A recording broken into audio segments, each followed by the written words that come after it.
Just close, এই প্রশ্নটা অনেকেই ভুল করবে। কেন ভুল করবে দেখো, কারণ জাস্ট নাও, লেটলি, রিসেন্টলি থাকলে প্রেজেন্ট পারফেক্ট টেন্স হয়, কিন্তু তোমার বোঝা লাগবে এখানে প্রসঙ্গটা অতীতের বোঝাচ্ছে, ওয়াজ মানে পাস্ট টেন্সে আছে, তখন এখানে প্রেজেন্ট পারফেক্ট না হয়ে পাস্ট পারফেক্ট হবে। তাহলে এখানে হ্যাভ না বসে হ্যাড নেওয়া লাগবে, যে ইট ওয়াজ 10 to 12, এটা ছিল 10টা থেকে 12টার মধ্যে সময়, most of the shops had just close, যে বেশিরভাগ শপই বন্ধ হয়ে গেছে বা বন্ধ করে ফেলেছে এরকম বোঝাচ্ছে, তাহলে হ্যাড কারেক্ট অ্যান্সার হবে। She wash the plates in the kitchen leaving her study, দেখো এখানে কি বোঝাচ্ছে, এই যে নিড থেকে এসেছে, মনে রাখবা নিড নট যখন থাকবে তখন নিড নট কিন্তু একটা মোডাল ভার্ব, আর মোডালের সাথে কিন্তু কখনো এস বাই এস হয় না, শুডের সাথে তুমি বলতে পারবে না শুডস,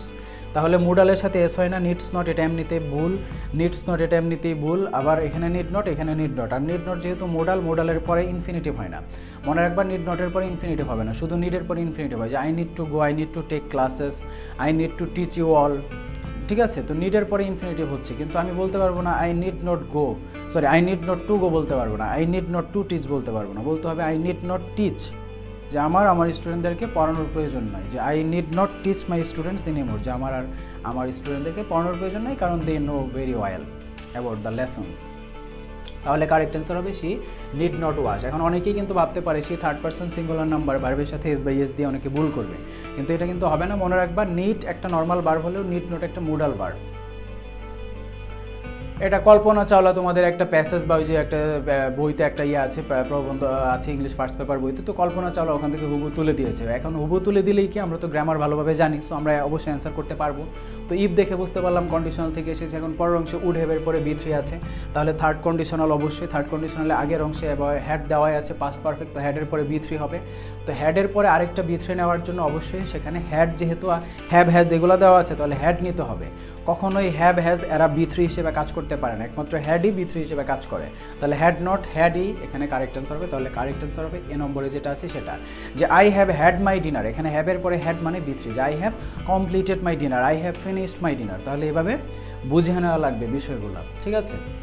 হৃদয় সাজেস্টেড দ্যাট, এই যে সাবজেক্টিভ থেকে গুচ্ছতে এসেছে বা আসে, সাজেস্টেড দ্যাট আছে, তাহলে পরবর্তী অংশে সাবজেক্টিভ হবে। এখন এগুলো তো তোমাকে টপিক পড়ানোর কিছু নাই, টপিকের ক্লাস দেওয়া হয়েছে খুব ভালোভাবে, সেগুলো করে নিতে হবে, যারা করেছো তারা এখন ঠিকই ইন্টারেস্টিং ওয়েতে বুঝতে পারছো এবং বুঝতে পারবে, আর যারা হয়তো বা এগুলা আলসেমি করেছো বা ইগনোর করেছো তাদের হয়তো বা বুঝতে একটু অসুবিধা হতে পারে, কিন্তু অবশ্যই ওগুলো করতে হবে। এই ক্লাসগুলো না করলেও তুমি এই টপিক ভালোভাবে আমার ওইগুলা ক্লাস, আগের ক্লাসগুলো করলে, আগের ক্লাস মানে প্রথম দিকে যেগুলো দেওয়া হয়েছে ওগুলো করলে তুমি এগুলো পরীক্ষার হলে নতুন এমসিকিউ দিলেও তুমি পারবে, ঠিক আছে। তো ওই ক্লাসগুলো বেশি ইম্পর্টেন্ট, ভালোভাবে করতে হবে। সাজেস্টেড দ্যাট, তাহলে সাবজেক্টিভ হবে পরের অংশে, বেস ফর্ম হবে, বেস ফর্ম একমাত্র আছে এ নম্বর অপশনে যেটা সেটা। The question is how he will respond, এখানে বলছে আন্ডারলাইন পার্টটা কোন ধরনের ক্লজের মধ্যে আছে, আন্ডারলাইন মূলত এই যে হাউ থেকে পরের অংশটা আছে, সো হাউ মানে একটা ডাব্লিউএইচ ওয়ার্ড, মানে ক্লজ মার্কার, আমরা মনে রাখবো প্রথম ক্লাসে শেখানো হয়েছে যে ক্লজ মার্কার যুক্ত পরের অংশটাই একটা সাবঅর্ডিনেট ক্লজ, সাবঅর্ডিনেট ক্লজ মানে ডিপেন্ডেন্ট ক্লজ। এখন ডিপেন্ডেন্ট ক্লজটা কি, কোন ক্লজ, ওটাই আমাদের চেয়েছে, নাউন ক্লজ নাকি অ্যাডজেক্টিভ ক্লজ নাকি অ্যাডভার্ব ক্লজ, এখানে প্রেপোজিশনাল কোনো ক্লজ বোঝাচ্ছে না, তো এখানে ভার্বের পরে যখন কোনো ক্লজ আসে সেটাই আমাদের নাউন ক্লজ হয়, তাহলে এখানে এটা অবশ্যই নাউন ক্লজের মধ্যে পড়ে, ঠিক আছে। আর দি কোয়েশ্চেন ইজ, এই আগের অংশটা হচ্ছে প্রিন্সিপাল ক্লজ, পরের অংশটা সাবঅর্ডিনেট ক্লজ, এবং নাউন ক্লজ কেন, ভার্বের পরে আছে। যে question is how he will respond, এখন এটাকে আমরা এভাবে ইট দিয়ে রিপ্লেস করতে পারবো, যে দি কোয়েশ্চেন ইজ ইট, যে এটাই হচ্ছে কোয়েশ্চেন, তো ইট দিয়ে রিপ্লেস করতে পারলে এটা নাউন ক্লজ হয়। সহজভাবে মনে রাখবে যে I know you will pass the exam, যে আমি জানি তুমি পরীক্ষায় পাস করবা, সো এটাকে বলা যায় এভাবে যে আই নো ইট, যে আমি এটা জানি যে তুমি পাস করবা পরীক্ষায়, সো নাউন ক্লজকে ইট দিয়ে রিপ্লেস করা যায়, শর্টকাট টেকনিক, যে এটা সবাই জানে, এটা আমার নিজস্ব কোনো টেকনিক না, তো আমার যেগুলো টেকনিক সেগুলো আমি বলি, তো এটা হচ্ছে সবাই জানে, অনেক জায়গাতে দেখবা যে এটা